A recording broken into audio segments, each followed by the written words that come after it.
आज से 1 साल पहले हमने वीडियो को बना लिया था और इसका कॉन्फिडेंस से बोला था कि मेरा सिलेक्शन होएगा।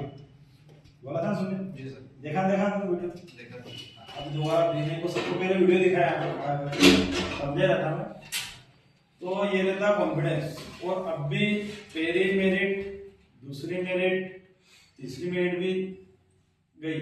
फिर का होना सर अब भी नाम नहीं है उनके रुझा पक्का है। या तो नाम आएगा फोन आएगा, तो नाम भी आएगा फोन भी आएगा। इसको बोलता है अपने थिंक पॉजिटिव, कॉन्फिडेंस। वो चीज सुमित में भी थी और मेरे में भी थी। तो सुमित का एड्रेस वो खुद ही बताएगा, अपना परिचय देना है उसमें। सभी को जय हिंद। मेरा नाम सुमित पाटीदार है। मेरे पिताजी का नाम ओम प्रकाश पाटीदार है। मैं ग्राम खजूरिया का निवासी हूँ। मैंने सर के पास रहकर 2 साल से तैयारी की थी। पहली बार मैं फाइनल मेरिट से बाहर हो गया था। दूसरी बार फिर मैंने तैयारी की, सर के पास रहकर तैयारी की थी। मेरा जीडी और टेक्निकल से एग्जाम क्लियर था। मेरा फिजिकल भी क्लियर हो गया। फिर फाइनल मेरिट में मेरा नाम नहीं आया था। सेकेंड लिस्ट में नाम नहीं आया था टेक्निकल से। फिर सर से बात हुई थी मेरी, तो सर ने बताया था आपका नाम आएगा और फोन में आएगा। फिर फाइनली मेरा टेक्निकल में सिलेक्शन हो गया। तो सर के आशीर्वाद से सर का बहुत बहुत धन्यवाद करना चाहूँगा कि मेरा भारतीय सेना में चयन हो गया। धन्यवाद। ये सुमित पाटीदार की बहुत मेहनत थी। अभी कम ही समय मिला था, बस आया और एक डेढ़ महीने बाद आ गया था। 1 महीने में 20 दिन बाद आ गया था। लेकिन क्या था, 20 दिन में क्यों सिलेक्शन हुआ?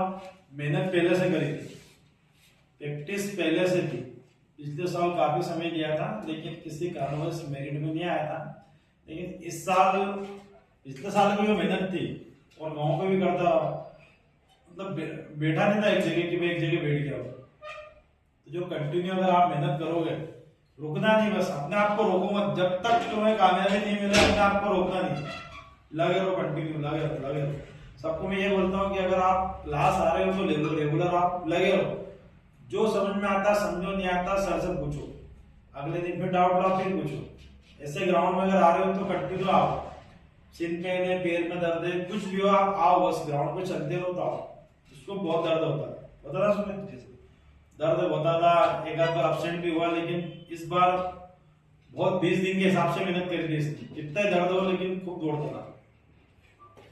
तो जब इसने मेहनत करी, अपने आप को तपाया, अपने आप को आजमाया, विश्वास रखा खुद पे, ईश्वर पे, भगवान पे विश्वास रखा, माँ बाप का आशीर्वाद रहा, तब जाकर यहाँ तक पहुंचा। यहाँ तक पहुंचने में तुमने देखा होगा 2022 के बाद ये 25 में हो रहा सम्मान समारोह। बाकी समय नहीं मिलता है, सब चले जाते हैं या कोई व्यस्त हो जाता है। तो यहाँ तक पहुंचना और बैठना बहुत बड़ी चीज। इसके लिए आपको अपने आप को तराशना पड़ेगा। तो सुमित ने अपने आप को तराशा। कहाँ रहता है? जावर के पास खजूरिया गांव से।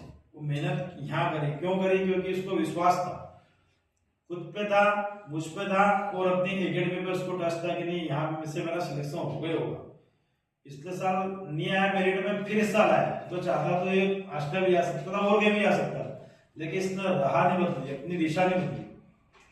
इसने कॉन्फिडेंस से विश्वास रखा कि नहीं मैं सिलेक्शन हुआ तो यहीं से लूँ।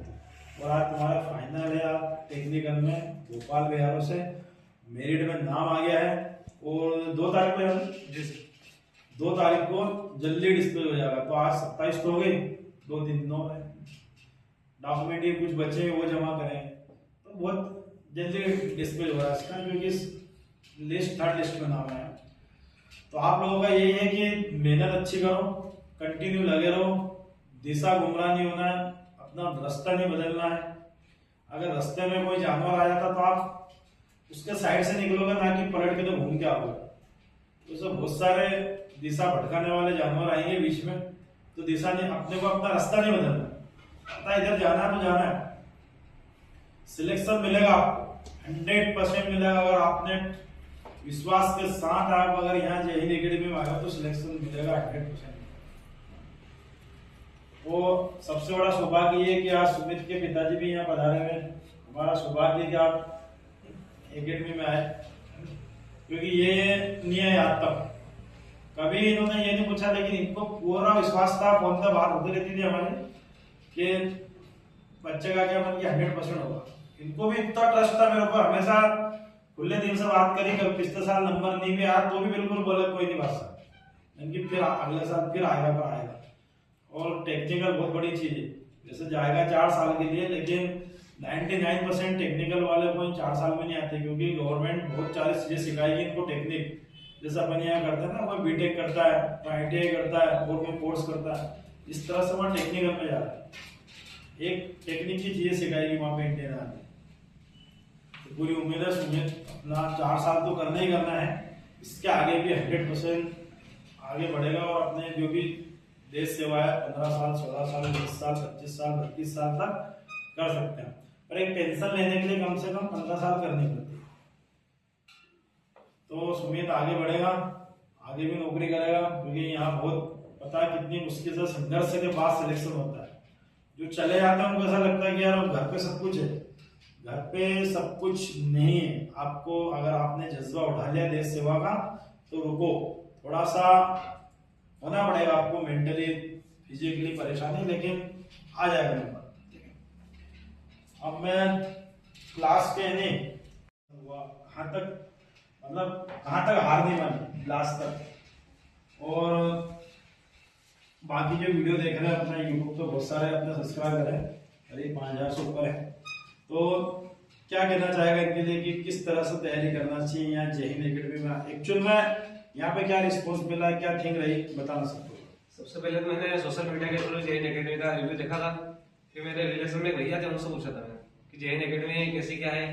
फिर मैं जो स्टूडेंट थे उनसे बात की, तो उन्होंने बताया कि जय हिंद एकेडमी का बढ़िया रिव्यू है, यहाँ से बहुत बंदों का सिलेक्शन हुआ है, इसलिए मैं भी आया था। सर से बात की, सर ने बोला 100% सिलेक्शन दिलवाएंगे। तो ऐसा ही आज हुआ कि बढ़िया रहा। और आप भी सर के थ्रू जो सर बताते हैं वैसे मेहनत कीजिए, आपका भी सिलेक्शन होगा। धन्यवाद। बताओ थोड़ा आदमी। एकेडमी का हमें पूरा भरोसा था सर का भी, जो मेहनत इनके मार्गदर्शन में जो मेहनत बच्चों ने की उसमें इनको सफलता भी मिली और हमें पूरा भरोसा था सर पे। और यही